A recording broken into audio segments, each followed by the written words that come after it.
We start by grabbing these two slabs of wood that used to be one long 14-foot piece and kind of fold it in on itself, because I want to see if I can make $1,500 from the $75 slab of wood.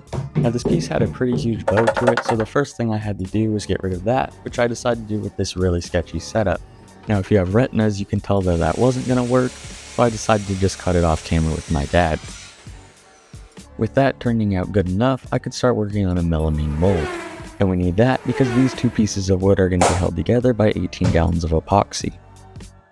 Nice. Now every single time I've worked with epoxy, it's had some sort of a leak, so this time I was determined to not let that happen. The mold is oversized at about 70 by 16.5, so that piece can finish down to a total of 68 by 16.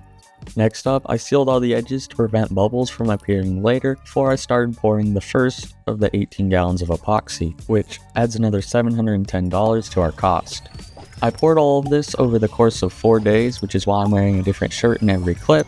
This ensures that the epoxy doesn't get too hot and end up cracking. After that, I gave it about another week to cure before taking it out of the mold, or at least trying. You see, I guess all that mold release you saw me spray earlier decided to go on holiday. And nothing but these two sides you're seeing me take off now actually came off easily. Now I'll spare you having to watch me hack off the underside of this, but just know that it took way too long.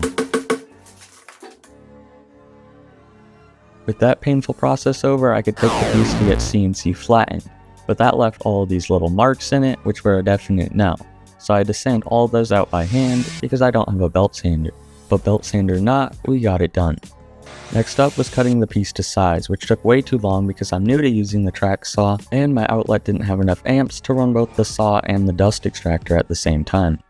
I decided to go with a clean 1/8 inch roundover for this piece because it always ties the whole thing together, before sanding the whole piece up to 320 grit. This will ensure that all the epoxy is nice and transparent once we put finish on it.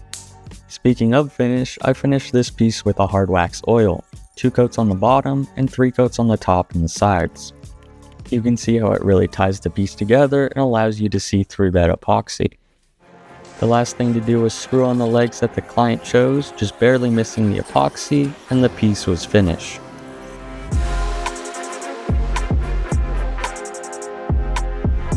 In the end, this build cost me $1,400, and with my goal of making $1,500, I need to sell this for $2,900. And in the end, I sold it for $2,750, so we didn't quite reach our goal, but we still did make $1,350, and you liked and followed to make up for it.